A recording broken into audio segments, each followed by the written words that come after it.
Hello, welcome to Lawyer Academy India. और मैं हूं एडवोकेट करण। आज हम लोग देखने वाले हैं अपना भारतीय वायुयान अधिनियम का मॉक वन। ओके, तो इसमें 20 क्वेश्चंस देखेंगे जो कि हमारे एग्जाम के लिए इम्पोर्टेंट है, डायरेक्टली पूछे जा सकते हैं। और टेलीग्राम पे ज्वाइन हो जाना स्टूडेंट्स, ये वाली पीपीटी आपको टेलीग्राम पे ही मिलेगी, ठीक है आप लोग, ताकि इससे प्रैक्टिस कर सको। ओके, तो चलो शुरू करते हैं अपना पहला question. Under section 1(3) of the Bharatiya Vayuyan Adhiniyam, the act came into force on which date? Bharatiya Vayuyan अधिनियम एक्ट जो है की धारा 1(3) के अनुसार यह अधिनियम किस तारीख से लागू हुआ? तो 1 अप्रैल या फिर 1 जनवरी या फिर 31 दिसंबर 2024 या फिर 11 दिसंबर 2024। आंसर दो आप लोग 5 सेकंड्स में। ओके, तो इसका आंसर हमारा 1 जनवरी 2024 में। ओके, और ये एक्सप्लेनेशन आप आराम से पढ़ लीजिएगा। नेक्स्ट क्वेश्चन हमारा, under section 1(2) of the act, to which of the following does the act not automatically apply merely by virtue of citizenship और रजिस्ट्रेशन? धारा 1(2) के अनुसार के तहत केवल नागरिकता या पंजीकरण के आधार पर अधिनियम निम्नलिखित में से किस पर स्वतः लागू नहीं होता? तो ऑप्शन है aircraft registered outside India but for time being in force in और ओवर इंडिया, या फिर foreign aircraft merely over flying international waters, never ending entering Indian air force, या फिर citizens of India wherever they may be, या फिर aircraft registered in India wherever they may be.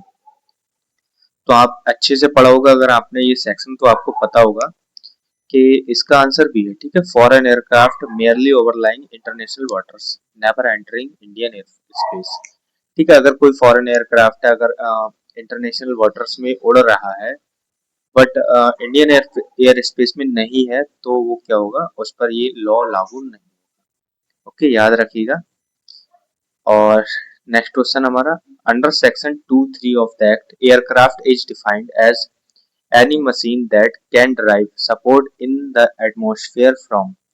धारा 2(3) के तहत विमान को किसी ऐसी मशीन के रूप में परिभाषित किया गया है जो वायुमंडल में सहारा किससे प्राप्त कर सकती है? तो combustion of aviation fuel only, या फिर solar panel energy conversion only, या फिर मैग्नेटिक लेविटेशन टेक्नोलॉजी, या फिर reactions of the air other than reactions of air against the air earth surface.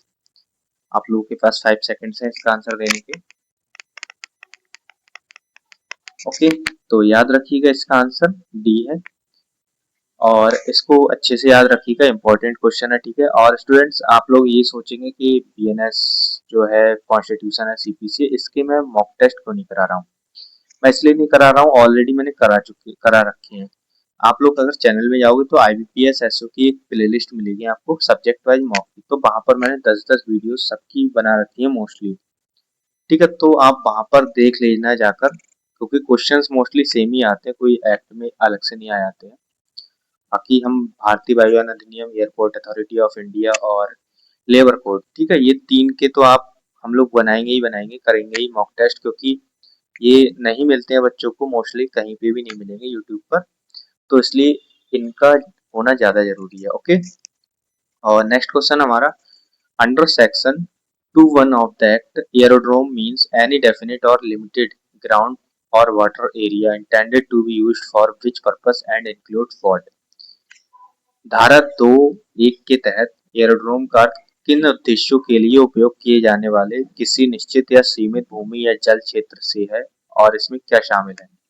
Only commercial retail shopping within terminal, या फिर railway freight yards adjoining an airport, या फिर landing departure and surface movement of aircraft indulges includes in building sets vessels piers and other structure thereon, या फिर municipal parking lots. तो ये तो होगा नहीं, बिल्कुल भी नहीं होगा, ये भी नहीं होने वाला है, और रेलवे से हमारा कोई मतलब है नहीं। तो सबको आराम से पता होगा कि ऑप्शन इसका सी है, एयरोड्रोम में ये सारी चीजें आ जाती हैं। ओके, और एयरोड्रोम आपने नहीं देखा है तो एक इमेज डालिएगा गूगल पर, आपको एयरोड्रोम दिखाई दे जाएगा, ठीक है। और नेक्स्ट क्वेश्चन हमारा, under section 3(1) of the act, the directorate general of civil aviation constituted under the aircraft act 1934 is treated under the new act as.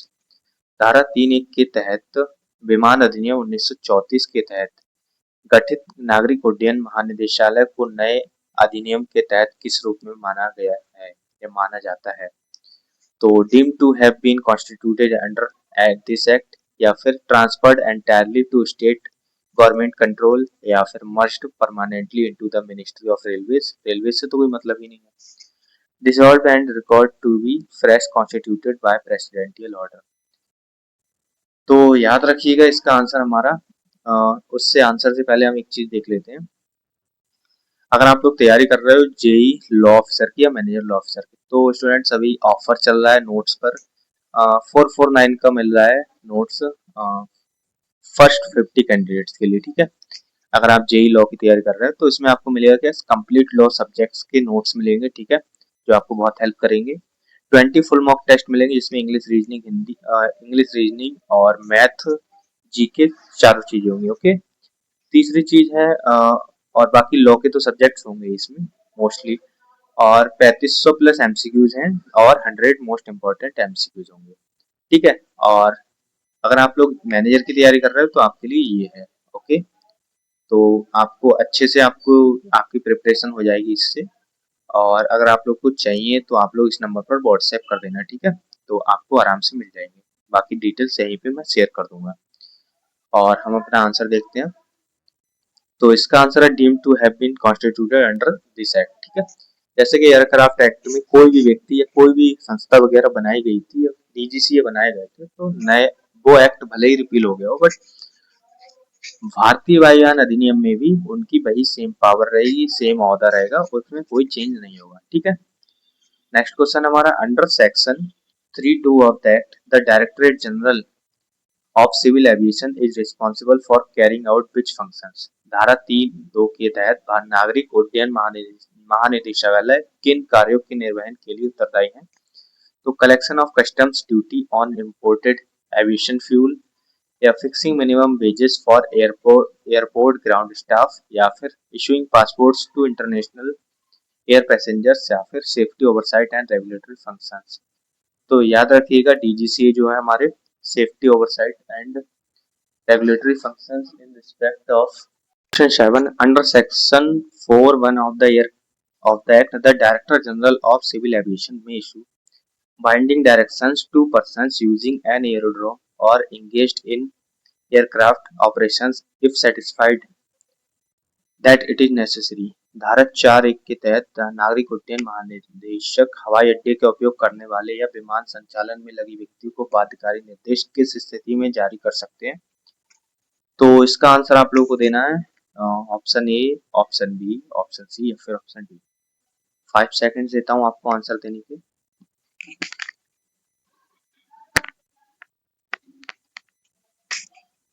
Okay, I hope सब बच्चों को आंसर पता होगा।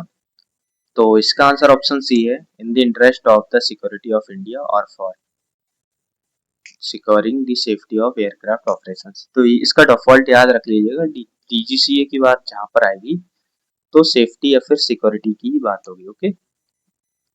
और नेक्स्ट क्वेश्चन हमारा, under section 5(1) of the Act, the Bureau of Civil Aviation Security shall be headed by an officer designated as। धारा 5(1) के तहत नागरिक उड्डयन सुरक्षा ब्यूरो का प्रमुख किस पदनाम के अधिकारी द्वारा किया जाता है? तो chief of the air staff, या फिर controller and auditor general of India, या डीजीसीए, या फिर इंस्पेक्टर जनरल ऑफ पुलिस। तो सिंपल सा क्वेश्चन है, दिमाग बिल्कुल नहीं लगाना है इसमें, बिल्कुल सही आंसर यही, director general of bureau of civil aviation, ठीक है। नेक्स्ट क्वेश्चन हमारा, under section 6(1) of the act the director general of bureau of civil aviation security may issue binding directions with respect to matters specified in which clauses of section 10(2)। तो धारा 6 के तहत नागरिक उड्डयन सुरक्षा ब्यूरो के महानिदेशक धारा 10(2) के किन खंडों में निर्दिष्ट मामलों के संबंध में बाध्यकारी निर्देश जारी कर सकते हैं? तो option A, option B, option C, या फिर ऑप्शन डी। आप लोग को बताना है इसका ऑप्शन, ठीक है। पहले पढ़ो फिर मेरे को आंसर बताओ।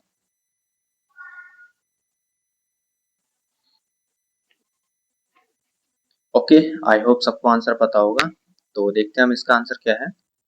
इसका आंसर ए है, ठीक है, क्लाउजेस। और आपके पास बेयरक्ट होगी तो बिल्कुल आपने पढ़ा होगा ये, और नहीं है बेयरक्ट तो ले लो बेटा बेयरक्ट, क्योंकि आपको एग्जाम में बेयरक्ट से कई सारे क्वेश्चन देखने को मिलेंगे, ठीक है। वन शॉट रिवीजन के लिए अच्छे हैं, नोट्स रिवीजन के लिए अच्छे हैं, बट बेयरक्ट एक बार पढ़ना बहुत जरूरी है, ठीक है। भारतीय वायुयान अधिनियम की और airport authority of India act की बेयरक्ट बिल्कुल ले लेना, दोनों की, ठीक है। भले ही लेबर कोड्स के मत लेना, बाकी सबकी तो आपके पास होंगी भी, बट इन दोनों एक्ट को बिल्कुल ले लेना, ठीक है। नेक्स्ट क्वेश्चन हमारा, under section 7(1) of the act the aircraft accidents investigation bureau is headed by an officer designated as. धारा 7(1) के तहत विमान दुर्घटना जांच ब्यूरो का प्रमुख पद नाम के अधिकारी द्वारा किया जाता है। तो director general of police of the concern state, या फिर कैबिनेट सेक्रेटरी, या DG of aircraft accident investigation bureau. तो यही है जो भी करता धरता है, ठीक है, इन्वेस्टिगेशन वगैरह के ये होते हैं, ठीक है। और नेक्स्ट क्वेश्चन है हमारा, under section 7(2) of the act the aircraft accidents investigation bureau is responsible for functions relating to. धारा 7(2) के तहत विमान दुर्घटना जांच ब्यूरो किन कार्यों के लिए उत्तरदायी है। तो किन कार्यों के लिए? Operating airport, duty free retail counters, या फिर सेलिंग इंश्योरेंस, या फिर सेलिंग एयरलाइन टिकट, या फिर इन्वेस्टिगेशन। तो बिल्कुल सिंपल सी बात है, एयरलाइन वाली बात नहीं है इसमें, इसमें है हमारी investigation of aircraft accidents and incidents, ठीक है, याद रखिएगा। नेक्स्ट क्वेश्चन हमारा, under section 8 of the act the superintendents of DGCA, BCAC and AAIV best in. धारा 8 के तहत डीजीसीए, बीसीएसी और एएआईवी का अधीक्षण सुपरिंटेंडेंट्स किसमें निहित है? तो स्टेट गवर्नमेंट में, या इंटरनेशनल सिविल एविएशन ऑर्गेनाइजेशन में, या फिर सुप्रीम कोर्ट ऑफ इंडिया में, या फिर सेंट्रल गवर्नमेंट में। ये क्वेश्चन का आंसर आप लोग मेरे को कमेंट में देंगे, ठीक है। कमेंट में भी एक दो क्वेश्चन का आंसर देना जरूरी रहता है, ठीक है। नेक्स्ट क्वेश्चन हमारा, under section 9 of the act the central government power to review orders extend to order passed by the DGCA और डीजीबीसीएसी अंडर धारा 9(1) के तहत केंद्र सरकार के आदेशों की समीक्षा करने की शक्ति किन धाराओं के तहत पारित आदेशों तक विस्तारित है? तो कहाँ पर है विस्तारित? तो वो है हमारी सेक्शन 41 या फिर 42 में, या सेक्शन 25, 26 में, या फिर सेक्शन 4 और 6 में, या फिर सेक्शन 37 या फिर 38 में। आंसर दो आप लोग इसका 5 सेकंड्स में। ओके, आई होप सबको पता होगा बच्चों को आंसर। तो इसका आंसर हमारा सेक्शन सी, ठीक है। सेक्शन 4 और 6 आप पढ़ेंगे तो आपको यहाँ पर इनकी पावर्स वगैरह के बारे में जानकारी मिल जाएगी। ओके, नेक्स्ट क्वेश्चन हमारा, section 210 of the Act, maintenance in relation to an aircraft includes any one or combination of which task? धारा 210 के तहत विमान के संबंध में रखरखाव में निम्नलिखित में से कौन से कार्यों का कोई एक या संयोजन शामिल है? तो ओनली फ्लाइट कैटरिंग, या फिर ओनली केबिन कारपेट क्लीनिंग, या फिर only exterior cosmetic painting of the fuselage, या फिर overall inspection replacement defect rectification and embodiment of modification और रिपेयर। यही आंसर हमारा बिल्कुल डी वाला, ओके, इंपॉर्टेंट है, याद रखिएगा। नेक्स्ट क्वेश्चन है हमारा, under section 211 of the act manufacture means the performance of task that involves assembly or production of an aircraft engine propeller or associated parts and appliances। धारा 211 के तहत विनिर्माण का अर्थ किसके अनुरूप विमान इंजन प्रोपेलर या संबंधित भागों और उपकरणों के संयोजन और उत्पादन से जुड़े कार्यों के निष्पादन से है? तो in conformity with its applicable design including prototype, या फिर in conformity with the buyer's personal aesthetic preference only, या in conformity with airport parking bay dimensions only, या फिर in conformity with foreign exchange export packaging norms only. Answer दो आप लोग इसका। Okay, तो आई होप सबको पता होगा आंसर। आंसर इसका ए है, ठीक है, in conformity with its applicable design including prototype. Okay, इससे ज्यादा इसमें कुछ नहीं है, आंसर इसका यही है। नेक्स्ट क्वेश्चन हमारा, under section 43(1) of the act which legislation is expressly repealed. मतलब धारा 43(1) भारतीय वायुयान अधिनियम के तहत कौन सा जो कानून था वो निरस्त किया गया, हटाया गया। तो याद रखने वाली बात है 1934, ठीक है, एयरक्राफ्ट एक्ट 1934 यही था जो पहले काम करता था, बट अब भारतीय वायुयान अधिनियम आ चुका है। अब से 1 साल पहले या 2 साल पहले तक यही एक्ट पूछा जाता था एग्जाम्स में, अब भारतीय वायुयान अधिनियम आ गया है। तो एक काम करना आप लोग, एयरक्राफ्ट एक्ट का थोड़ा बहुत जरूर पढ़ लेना, हो सकता है आ जाए, वैसे तो नहीं आएगा, उन्होंने साफ साफ भारतीय वायुयान अधिनियम ही लिखा है, बट फिर भी थोड़ा बहुत बेसिक जानकारी होनी चाहिए, ठीक है। बाकी टेलीग्राम ज्वाइन भी कर लेना, उस पर आपको पीडीएफ मिल जाएगी ये वाली, ठीक है, पीपीटी मिल जाएगी, ताकि आप लोग प्रैक्टिस कर सको। ओके, और नेक्स्ट क्वेश्चन हमारा, under section 43 of the actions licences rules and proceedings validly taken और received under the repealed aircraft act 1934। धारा 43(2) के तहत निरस्त विमान अधिनियम 1934 के तहत वैधानिक रूप से की गई कार्रवाइयां, जारी की गई लाइसेंस, नियम और कार्रवाइयां, तो क्या है, तो इसमें है हमारा automatically law lapse and require re application within 24 hours, या फिर require ratification by the international civil aviation organization, या फिर are transferred to the jurisdiction of state governments, या फिर are so far as not inconsistent with this act deemed to have been done or taken under the corresponding provisions of this act। तो मैंने शुरू में ही बताया था, अब भी बता देता हूँ कि जो भी चीजें एयरक्राफ्ट एक्ट में की गई थी, अब भले एयरक्राफ्ट एक्ट हट गया है, बट वो चीजें नहीं हटेंगी, सेम ही रहेंगी अकॉर्डिंग टू भारतीय वायुयान अधिनियम, ठीक है। जो भी व्यक्ति डीजीसीए के पद पर था, जो भी पावर थी, वो अब भी वही पावर रहेंगी, ठीक है। नेक्स्ट क्वेश्चन हमारा, under section 26 of that, design means that set of data and information that defines the configuration of an aeronautical product type for the purpose of। धारा 2(6) के तहत डिजाइन का अर्थ किस उद्देश्य के लिए किसी वैमानिक उत्पाद का प्रकार के विन्यास को परिभाषित करने वाले डेटा और जानकारी के समुच्चय से है। तो fixing the airlines advertising budget, या फिर determining passenger seating class colour, या फिर एयरवर्दीनेस डिटर्मिनेशन, या फिर calculating airport parking fees. Answer दो आप लोग इसका 5 सेकंड्स में। ओके, तो इसका आंसर हमारा सी, ठीक है, एयरवर्दीनेस डिटर्मिनेशन। अब किसकी कलर क्या है सीट का, या फिर क्या डिजाइन है, उससे कोई फर्क भी नहीं पड़ता है, डिजाइन का मतलब है एयरवर्दीनेस, ठीक है, ताकि उड़ान के लायक वो हेलीकॉप्टर या फिर एयरक्राफ्ट बन जाए। ओके, नेक्स्ट क्वेश्चन हमारा, under section 28 and 29 of that, export and import respectively mean। धारा 28 और 29 के तहत निर्यात और आयात का क्रमशः क्या अर्थ है। तो निर्यात और आयात का क्या क्रमशः अर्थ है वो बताना है। तो बिल्कुल इसका आंसर क्या है, ये है, ठीक है, डी। अब कैसे है वो मैं बता देता हूँ। इम्पोर्ट का मतलब होता है इन, मतलब कंट्री में आ रहा है, ठीक है। एक्सपोर्ट का मतलब एक्स, मतलब जा रहा है, एक्स गया आपका, तो एक्स का मतलब जा रहा है, मतलब बाहर जा रहा है देश से। ओके, तो ऐसे याद रखना है, इम्पोर्ट का मतलब इन आ रहा है और एक्सपोर्ट का मतलब जा रहा है। ये सिंपल सी ट्रिक है, ज्यादा दिल पे मत लगाना, और बस यही है इसका आंसर। इम्पोर्ट का मतलब लाना और एक्सपोर्ट का मतलब बाहर ले जाना इंडिया के। ओके, लास्ट क्वेश्चन हमारा, under section 1(1) of the act the short title of the legislation is. ठीक है, धारा 1(1) के तहत विधान का संक्षिप्त नाम क्या है। तो क्या है वही बताना है, भारतीय वायुयान अधिनियम 2024। ओके, ये वाला है। ओके, तो बाकी वीडियो कैसी लगी बताना आप लोग, कमेंट बताना, कमेंट में आंसर भी देना आपको एक, और टेलीग्राम पे ज्वाइन हो जाना, वहीं पर आपको पीडीएफ मिलेगी, बाकी जिन बच्चों को नोट्स चाहिए उनके लिए मैं बता देता हूँ। नोट्स वाली बात ये मैंने बोल दी है पहले ही, फिर से देख लो।